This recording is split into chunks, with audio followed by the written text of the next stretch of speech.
चलिए शुरू करते हैं हम लोग। वर्ण, वर्ण किसे कहेंगे? वह छोटी से छोटी इकाई, यानी जो सार्थक इकाई हो ध्वनि, उसी को हम वर्ण कह सकते हैं। साधारण में ऐसे ही कह सकते हैं कि वह छोटी सी छोटी ध्वनि की उस इकाई को हम क्या कहेंगे? वर्ण कहेंगे। और वर्ण से ही क्या बनते हैं? शब्द बनते हैं। उसी वर्णों का जो सुव्यवस्थित क्रम होगा उसको हम क्या कह देंगे? वर्णमाला कहेंगे। माला हम देखते हैं कई फूल होंगे तो उसको क्रम से गूंथ दिया जाता तो माला कहा जाता। उसी प्रकार यहाँ क्या है? वर्णों की माला, यानी अक्षरों को सुव्यवस्थित क्रम से रखा जाएगा, फिर उसको हम क्या कहेंगे? वर्णमाला। वर्णमाला में आप लोग देख रहे होंगे स्वर होंगे, व्यंजन होंगे, है ना? तो वर्ण को हम अक्षर भी कहते हैं। क्या कहते हैं? अक्षर। अक्षर माने क्या होता है? न क्षर, यानी जिसका क्षरण न हो, जिसका नाश न हो, वह क्या कहलाए?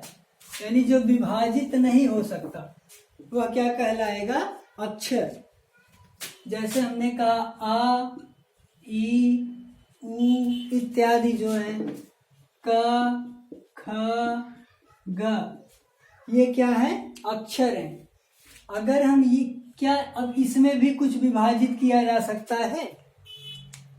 इनका नाश नहीं हो सकता, इनको तोड़ा नहीं जा सकता, इनको बांटा नहीं जा सकता, इसीलिए इनको हम क्या कहते हैं? अक्षर। आ कहने से आ का ही बोध हो रहा है, अब इसमें और कोई अक्षर नहीं, इसको हम तोड़ करके और अक्षर नहीं निकाल सकते। यह क्या है? यह भी शुद्ध व्यंजन है, का है, इसमें आ छुपा हुआ नहीं।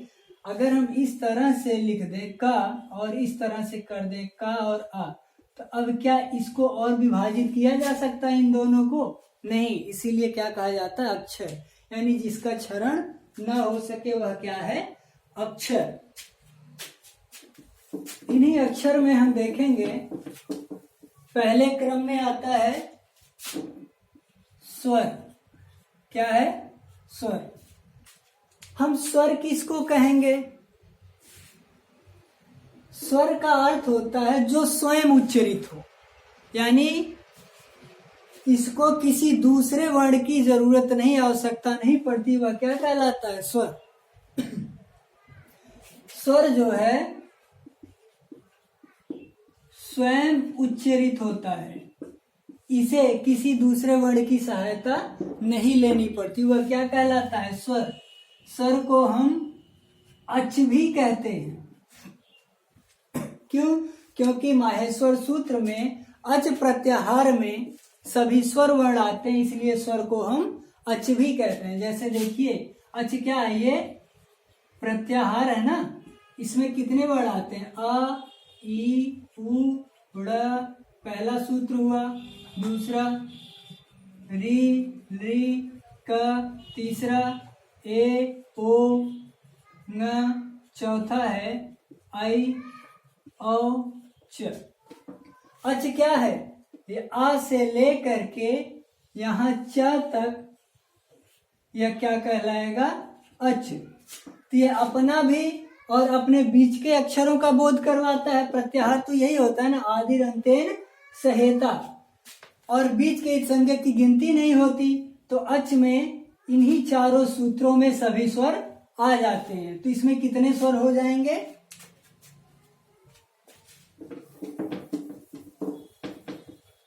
स्वर कितने हैं? आ, ई, उ, ड़, सॉरी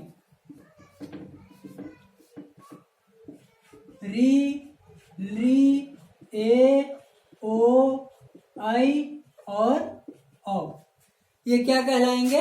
स्वर। ये स्वयं उच्चरित होते हैं, इनको बोलने में किसी दूसरे वर्ण की आवश्यकता नहीं लेनी पड़ती, इसीलिए हम यह क्या है?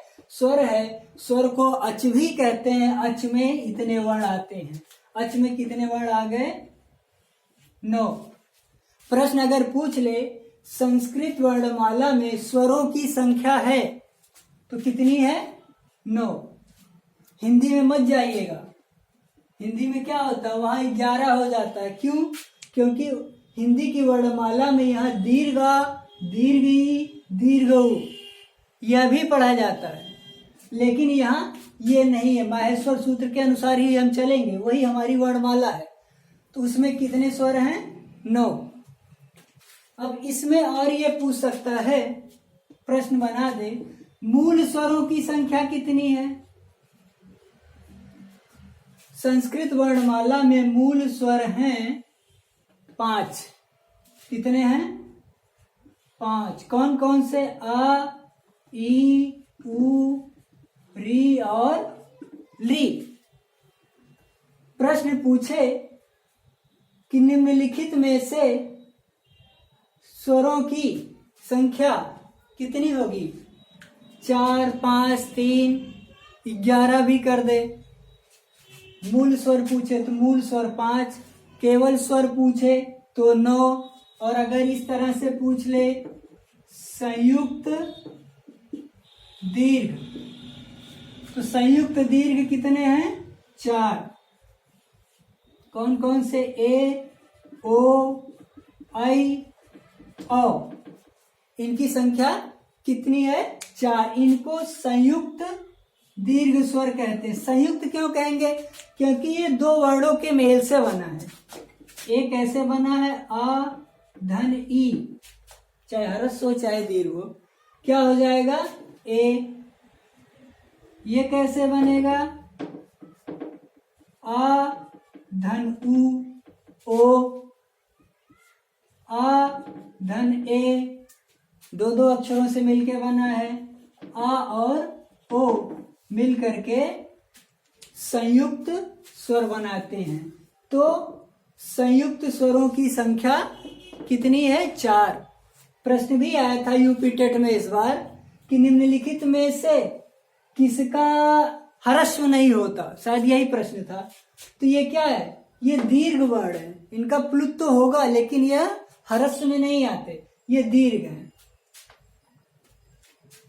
और अगर ये पूछ ले इसमें कि दीर्घ स्वर कितने हैं संयुक्त को छोड़ करके, तो आप कहेंगे आ, ई, भाई दीर्घ होता है ना, उ, री और ली नहीं होता। संस्कृत वर्णमाला में दीर्घ ली नहीं होता। तो इनकी संख्या कितनी हो जाएगी? 4। कितनी हो जाएगी? 4। ह्रस्व तो ये जो मूल स्वर है ये ह्रस्व भी होगा, दीर्घ भी होगा, प्लुत भी होगा, लेकिन ये क्या है? इसका दीर्घ नहीं होता और इन चारों का ह्रस्व नहीं होता है। ये आगे इसी में अभी हम पढ़ेंगे। तो इतना क्लियर हुआ कि स्वरों की संख्या कितनी है? 9। मूल स्वर कितने हैं? 5। अ, ई, उ, री। संयुक्त दीर्घ स्वर कितने हैं? 4। ए, ओ, ऐ, औ दीर्घ है। फिर स्वर को और हम क्या कहते हैं यानी अन्य नाम से? तो स्वर को अच भी कहते हैं, क्योंकि अच प्रत्याहार में सभी स्वर वर्ण आ जाते हैं।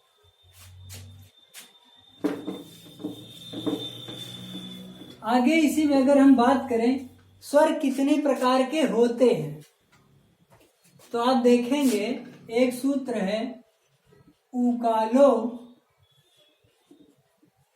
अच ह्रस्व दीर्घ प्लुत उ, उ।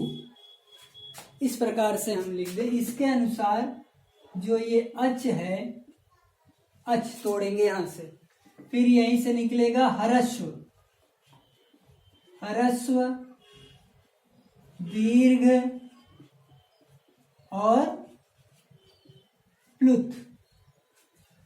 स्वर के कितने भेद हैं?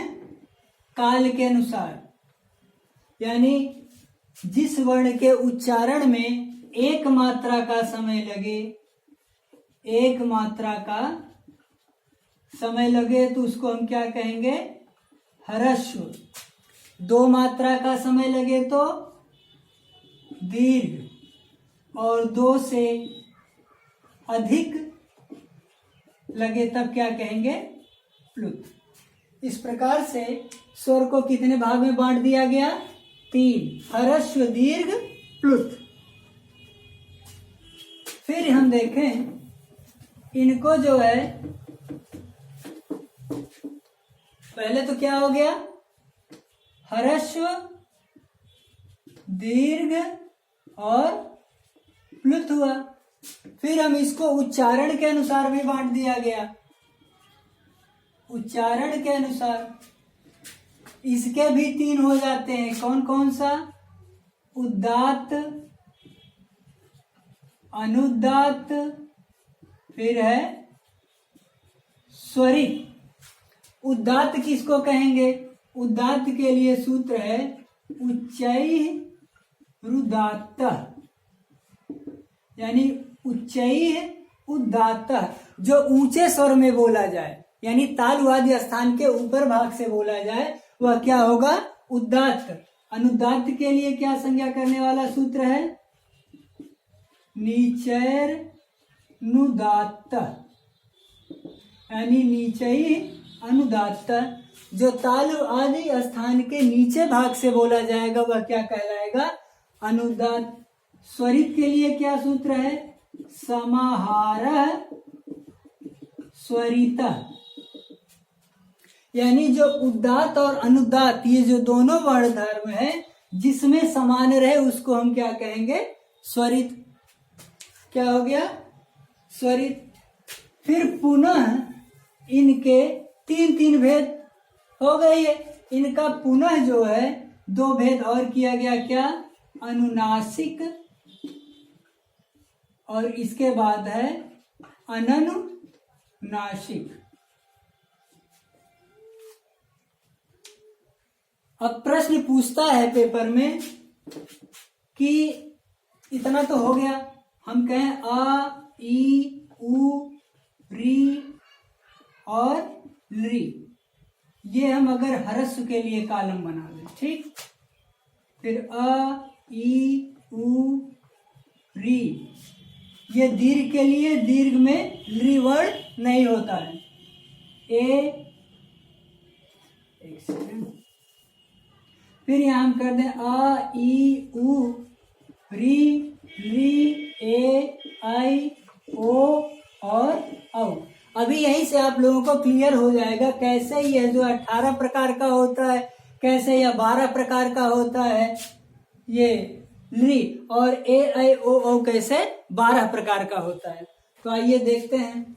हमने पढ़ा स्वर को पहले ह्रस्व दीर्घ प्लुत में बांट दिया गया, फिर उच्चारण के अनुसार पुनः 3 भेद हो गए, उदात्त, अनुदात्त, स्वरित। फिर इनके क्रम से 2 और हो जाते, अनुनासिक और अनुनासिक क्या है, पीछे हम लोग पढ़ चुके हैं। जो मुख नासिका वचन अनुनासिका है, यानी जो मुख और नासिका की सहायता से बोला जाए वह क्या कहलाता? अनुनासिक। जैसे हम अ लिखे, ऊपर बिंदु लगा दें, चंद्र बिंदु, वह क्या है? अनुनासिक। पंचमाक्षर भी अनुनासिक होते हैं। तो और बाकी सादे आ, यू जो है, तो यदि हम कहें कि अ, ई, उ, री, ये कैसे 18 होंगे, तो आप देखिए पहले हमने लिखा यहाँ पे ह्रस्व, एक बार ह्रस्व हुआ, फिर उदात्त होगा अनुनासिक, तो ह्रस्व, उदात्त, अनुनासिक, ये हुआ। फिर ह्रस्व, उदात्त, अनुनासिक भी तो है, तो हो गया ह्रस्व, उदात्त, अनुनासिक, अनुनासिक। फिर ह्रस्व, अब उदात्त हो गया क्योंकि ह्रस्व, उदात्त, अनुनासिक 1, ह्रस्व, उदात्त, अनुनासिक 2। अब जो ह्रस्व, अनुदात्त, अनुनासिक चलेगा, तो ह्रस्व या उदात्त हुआ, अब हो जाएगा अनुदात्त। फिर अनुनासिक,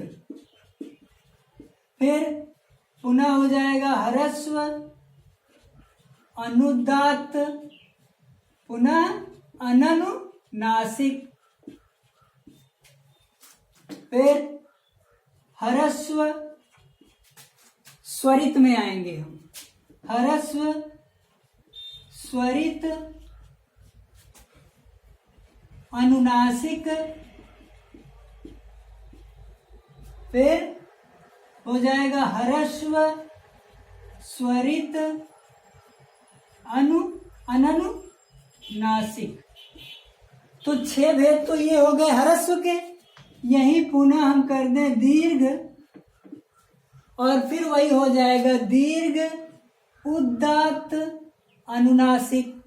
तो हो जाएगा दीर्घ उदात्त अनुनासिक, दीर्घ उदात्त अनुनासिक हो जाएगा, यानी उदात्त होगा फिर यहां से अनुनासिक, फिर दीर्घ अनुदात्त और अनुनासिक।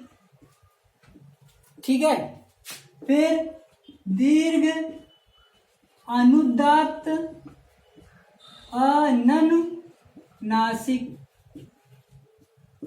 पुनः ह्रस्व दीर्घ स्वरित अनुनासिक, दीर्घ स्वरित अनुनासिक, पुनः दीर्घ स्वरित अनुनासिक। तो ये दीर्घ का हो गया।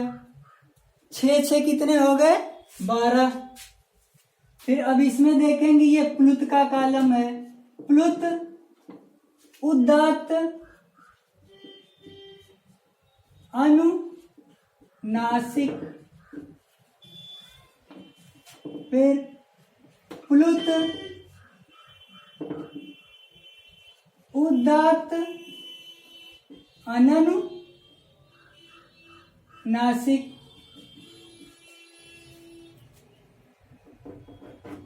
अनुनासिक। ठीक है, फिर हो गया प्लुत। अब अनुदात्त का होगा अनुदात्त अनुनासिक, प्लुत अनुदात्त अनुनासिक, प्लुत स्वरित अनुनासिक और प्लुत स्वरित अनुनासिक। इस प्रकार से जब आप चार्ट बनाएंगे तो क्लियर होगा। अब यहाँ देखिए 1 2 3 4 5 6 6 12 6 18 टोटल 18 भेद हुए। लेकिन ह्रस्व में हम देख रहे हैं ए आई ओ औ, क्या यहाँ पर है? नहीं है। तो 18 में से 6 कम हो गया। कितने हो गए? अब यहाँ प्रश्न पूछे ए आई ओ और औ के कितने भेद हुए? तो इसका एक सेकंड, ए आई ओ औ यहाँ भी होगा दीर्घ में, ये छूट गया था, सिर्फ यहाँ केवल री नहीं होगा। तो यहाँ क्या हो गया? 6 ये 12 प्रकार के। अब ली का भेद हम देख रहे हैं, ली में ह्रस्व में तो है और प्लुत में है, प्लुत में है लेकिन दीर्घ में नहीं है। तो 6 ये और 6 प्लुत का कितना हो गया? 12। तो ली के कितने भेद हो गए? 12। आ ई उ री, इसके कितने भेद होंगे? इसका ह्रस्व भी होता है, दीर्घ भी होता है और प्लुत भी होता है। तो 6 6 12 6 18। ये प्रश्न बनता है कि ह्रस्व या केवल यही पूछ ले आ के भेद हो सकते हैं या कितने भेद होते हैं? तो कितने? 18। ली के 12, ए ओ के ए ओ का 12। तो ये क्लियर हुआ। आइए अब हम व्यंजन पर चलते हैं।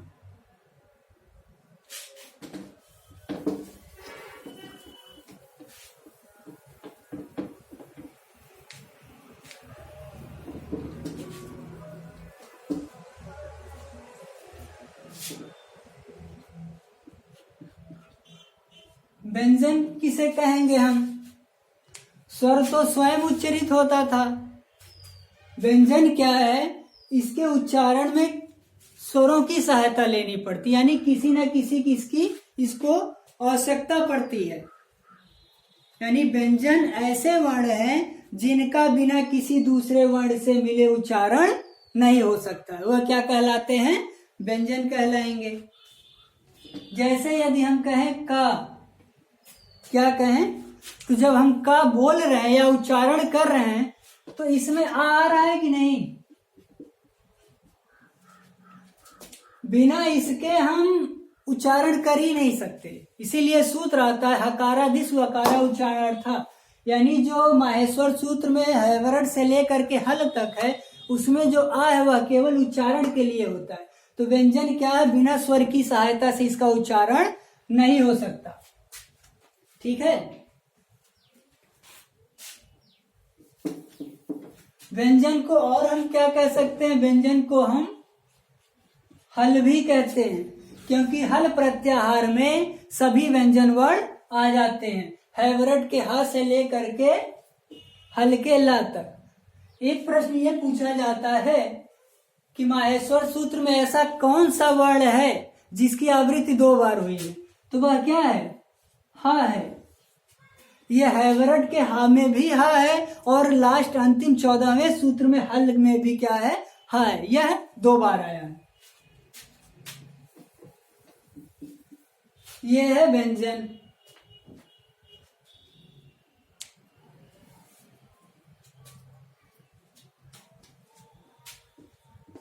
व्यंजन जैसे हम कहें ये का, ये शुद्ध व्यंजन ये है, इस पे अगर हमने हलंत लगा दिया, चिन्ह लगा दिया, इसका मतलब ये स्वर रहित व्यंजन हो गया। इसमें स्वर नहीं है, लेकिन कहा गया है बिना आकार के उच्चारण नहीं हो सकता, तो एक तरह से इसको हम साइलेंट कह सकते हैं। तो क्या है, बिना इसमें कोई ना कोई स्वर रहेगा तभी उच्च। जैसे का में यहाँ क्या है, आ है। हमने की कहा, कु कहा, कोई ना कोई स्वर है, बिना स्वर की सहायता से यह बोला नहीं। जैसे अभी हम कहें क ख ग, तो क कहने से बाद में लग रहा आ रहा है, लेकिन यदि हम कहें अ ई उ, तो क्या क ख ग घ बोलने पे आ रहा है, नहीं, वह स्वयं उच्चरित हो रहा है। लेकिन यह क्या है, स्वर पर कह सकते हैं निर्भर है, यह बिना स्वर की सहायता से नहीं बोला जा सकता। स्वरों के व्यंजन के भी कई भेद बताए गए। इसमें हम कहें स्पर्श व्यंजन, सूत्र है कादयो मावसाना स्पर्शा। क्या है, कादयो मावसाना स्पर्शा। ये क्या कर रहा है, यहां पर है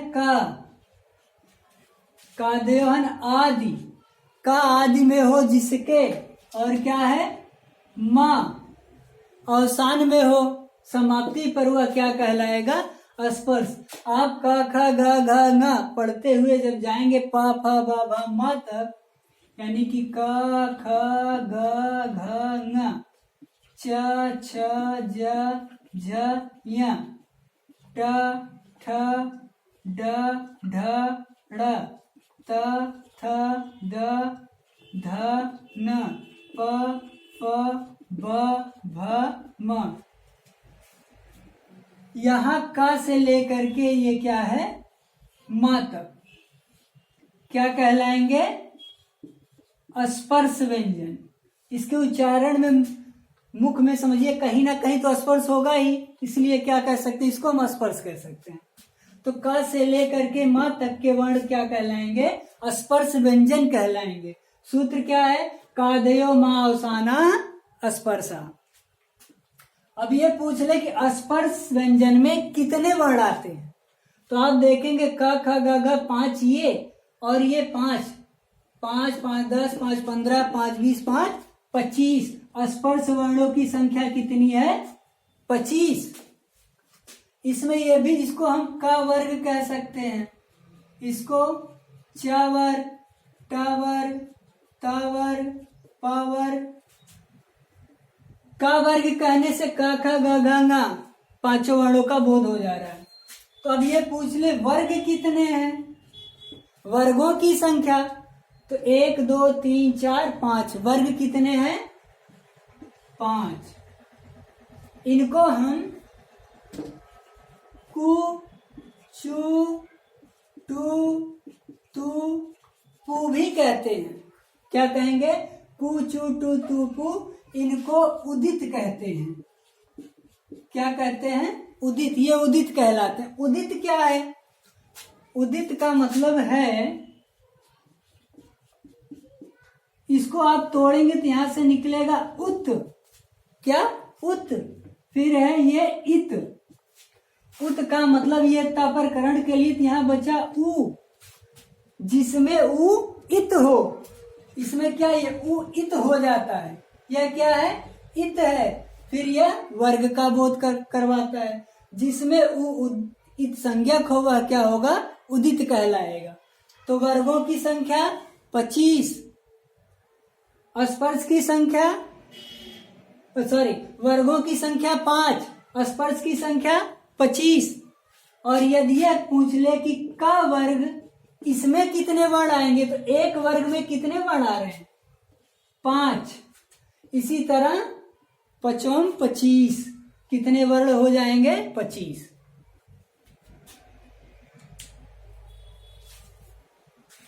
आगे आता है अंतस्थ वर्ण। सूत्र है यड़ो अंतस्था। क्या है? यड़ो अंतस्था। ये क्या है? यण। यण प्रत्याहार है। क्या है? प्रत्याहार। यण प्रत्याहार में कितने वर्ण आएंगे? हैवरट वाले में आप देखेंगे हा को छोड़ करके या व र ल, या व र ल, यह क्या है? अंतस्थ वर्ण है। प्रश्न पूछेगा अंतस्थ वर्णों की संख्या है 4, स्पर्श वर्णों की संख्या है 25। अंतस्थ किसको कहेंगे? यण प्रत्याहार में आने वाले वर्ण क्या कहलाएंगे? अंतस्थ व्यंजन कहलाएंगे। बाबूराम सक्सेना में शायद ये सीधे लिख दिया गया या व र ला अंतस्था, इस प्रकार से लिखा। चाहे ऐसे याद कर लीजिए, चाहे यड़ो अंतस्था। यण प्रत्याहार में आने वाले वर्ण क्या कहलाएंगे? अंतस्थ वर्ण। फिर अगला आता है ऊष्म वर्ण। क्या है? ऊष्म वर्ण। सूत्र है सल ऊष्माण। सल ऊष्माण यानी कि सल प्रत्याहार में आने वाले वर्ण क्या कहलाएंगे? ऊष्म। कितने वर्ण आएंगे? स, श, ह। सक्षर हल है ना, 13 नंबर और 14 नंबर का सूत्र। प्रश्न आपसे पूछेगा कि सल प्रत्याहार में कितने वर्ण आते हैं, ऐसे भी पूछ सकता है। और सा, सा, हा या 3 और दे देगा, तो आपको क्या बताना होगा? ये प्रश्न इस प्रकार से पूछ लेगा कि ऊष्म वर्ण है, पता लगा आपको दे दिया एक ये स दे दिया, या व र दे दिया। अब आपसे पूछ लेगा निम्नलिखित में से ऊष्म वर्ण होगा। अगर आपको सूत्र पता है कि सल ऊष्माण, तो श तीनों सकार और ह क्या कहलाते हैं? ऊष्म वर्ण। तो वहां कौन सा विकल्प सही हो जाएगा? स। ऐसे भी पूछ सकता है कि निम्नलिखित में से ऊष्म वर्ण नहीं होगा, तो पता लगा आपको ये 3 दे दे और पूछ ले कि कौन सा ऊष्म वर्ण नहीं है, तो वहां क्या हो जाएगा? व। ठीक। तो ये रहा आपका स्वर और व्यंजन। हम यहीं पर अयोग व को भी पढ़ लेते हैं। क्या है? अयोग व। अयोग यानी न योग, जिसका योग ना हुआ हो। किसमें? वर्णमाला में। वर्णमाला में जिसका योग ना हुआ लेकिन भाषा में वहन करता हो, वह क्या कहलाता है? अयोगवा। जैसे हम कहें अंग अ, आप लोग पढ़े होंगे, तो क्या यह वर्णमाला में मिलता है? वर्णमाला में नहीं पढ़ा गया है। वर्णमाला में तो है, लिखा गया है, लेकिन ना इससे स्वर कहा जाता है ना व्यंजन कहा जाता है। यह अयोगवाह में आता है। तभी तो स्वर को हमने 9 माना। और व्यंजन, प्रश्न पूछ ले स्वरों की संख्या कितनी है? 9। व्यंजनों की वर्ण संख्या कितनी है? व्यंजन है 33। आप लोग गिन लीजिएगा, माहेश्वर सूत्र में केवल हा 2 बार आया है, तो जो 2 बार आया उसको 2 बार गिनने की जरूरत नहीं है, वह एक ही माना जाएगा, तो 33 हो जाएगा। अयोगवाह, अयोगवाह कितने हैं देख लीजिए। पहला तो है अनुस्वार। क्या है? अनुस्वार।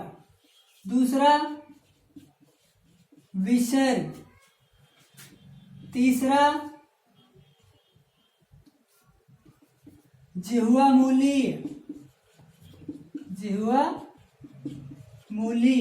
और चौथा है उपधमनी। अयोगवाह की संख्या कितनी है? 4। ये टेट में आया था इस बार, अब की बार यूपी में। अयोगवाह की संख्या कितनी है? 4। प्रश्न इस प्रकार से पूछ लेगा, निम्नलिखित में से अयोगवाह नहीं है। पता लगा, आपको दे दिया क, ख, मतलब अगर ये पूछे कि है ग और यहीं पर दे दे न, पूछ ले निम्नलिखित में से अयोगवाह है, तो क्या है? न। ऐसे भी प्रश्न बना सकता है, नहीं भी बना सकता है। तो आइए एक एक देखते हैं हम लोग। पहले अनुस्वार किसे कहेंगे? अनुस्वार और विसर्ग एक साथ पढ़ते हैं। इसके लिए एक सूत्र है, अंग अह इति इत्यचर। अंग अह इत्यचर परावनुस्वार विसर्गो। परावनुस्वार विसर्गो। अंग और अह इति अचर, पर यानी बाद में। ये अंग अह जो है हमेशा किसी ना किसी स्वर के बाद में आते हैं, और इनको क्रम से हम एक को अनुस्वार और दूसरे को विसर्ग कहेंगे। आप ये देखिए, हमने कहा न, अगर इसमें पूछा जाए अनुस्वार है, तो ये अनुस्वार है भाई, ये तो अ है। क्या है? अ। ये अनुस्वार है, यह तो ह्रस्वाह है। इसीलिए कहा गया है यह किसी न किसी अच के पर में होगा, बाद में होगा, या व्यंजन के बाद में नहीं आएगा। क्या होगा? स्वर के बाद में होगा। हम कहें अह, क्या कहें? अह, तो अह ये पूरा विसर्ग नहीं, विसर्ग केवल ये है। क्या है? विसर्ग। ये तो स्वर है। क्या है? स्वर है। तो एक स्वर, एक अनुस्वार हुआ और एक विसर्ग हुआ। यह वर्णमाला में नहीं गिना गया, ना ही इसने, सॉरी बार बार ये निकल जा रहा है। अनुस्वार क्या है? ना इसको स्वर ने रखा अपने पास, ना व्यंजन ने रखा, इसलिए क्या कहते हैं? इसको हम अयोगवाह कहते हैं। ठीक है।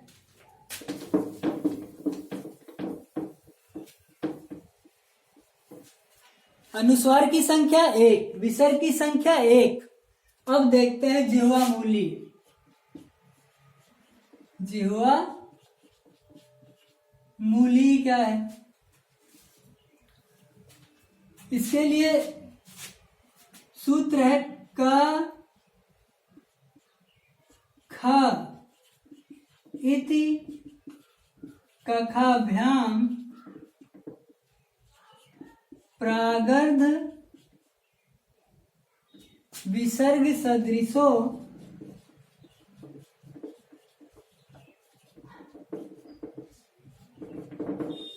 जिह्वा मूलीय। कह रहा है कि क ख, कखाभ्याम, क ख से प्राक, प्राक माने पहले, फिर लिखा है अर्ध। क्या है? अर्ध विसर्ग सदृश, विसर्ग के समान क्या कहलाएगा? जिह्वा मूली। यानी का खा से पहले ही आएगा तभी जिह्वा मूली होगा। जिह्वा मूली का मतलब जिह्वा की जड़ से, ठीक है, उच्चारण स्थान में। तो हमने कहा का और खा से पहले क्या हो, अर्ध विसर्ग। चलिए पहले हम पूरा विसर्ग बना दे रहे हैं। क्या है? पूरा विसर्ग। अब इसको हम आधा काट दें, इधर से आधा, इधर से आधा, इधर से आधा, इधर से, तो ये बन गया ना। ये है कि निर्धारित है का खा से पहले आएगा तभी जिह्वा मूली होगा। गा घा न और अन्य किसी वर्ण के पहले आएगा तो जिह्वा मूली नहीं होगा। तो सूत्र क्या कर रहा था? का खा से पूर्व, बाद में नहीं, का खा से पहले आदेश विसर्ग जैसा जो है वह क्या कहलाएगा? जिह्वा मूली। ये जिह्वा मूली है। ये जो चिन्ह है यह भी का खा क्या है? व्यंजन है। और ये चिन्ह क्या, अगर इसको कहीं क्या चिन्ह दो है? नहीं, ये चिन्ह एक ही है, दो जगह है। तो यह क्या कहलाएगा? जिह्वा मूली।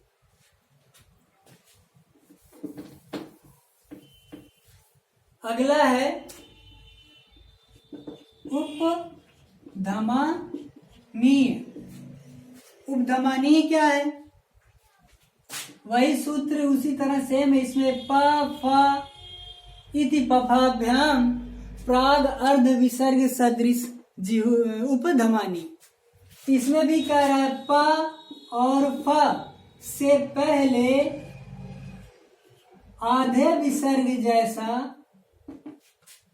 हो तो वह क्या कहलाएगा? उपधमानी। जैसा भी एक उदाहरण देख लीजिए। हमने कहा वृक्ष पतति। क्या है? वृक्ष पतति। ये प है, प से पहले क्या है? विसर्ग है। इसको हम इस तरह से भी लिख सकते हैं। आगे आपको एक संधि मिलेगी इससे संबंधित। तो यहाँ क्या है? ये वैकल्पिक होता है, चाहे आप ऐसे लिखें तब भी सही, ऐसे लिखें तब भी सही। तो यह क्या कहलाएगा? जिह्वा मूली। अब आप प्रश्न देखिए। स्वर हमने कितना पढ़ा? कितने होते हैं? स्वर हैं 9, व्यंजन है 33, अयोग वाह कितने हैं? 4। फिर इसमें आप स्पर्श, अंतस्थ और ऊष्म वर्ण, इसमें ह्रस्व दीर्घ प्लुत बांट सकते हैं। और अयोग वाह। अनुस्वार की संख्या 1, विसर्ग की संख्या 1, उपधमानी 1, जिह्वा मूली 1, कुल मिलाकर के 1-1 हो जाएंगे। ये अयोग वाह 4। तो आपका ये यहां तक हुआ। अब आपका बच्चा है उच्चारण स्थान। उच्चारण स्थान जो अगले वीडियो में हम लोग पढ़ेंगे, क्योंकि बहुत लंबा वीडियो हो जा रहा है। धन्यवाद।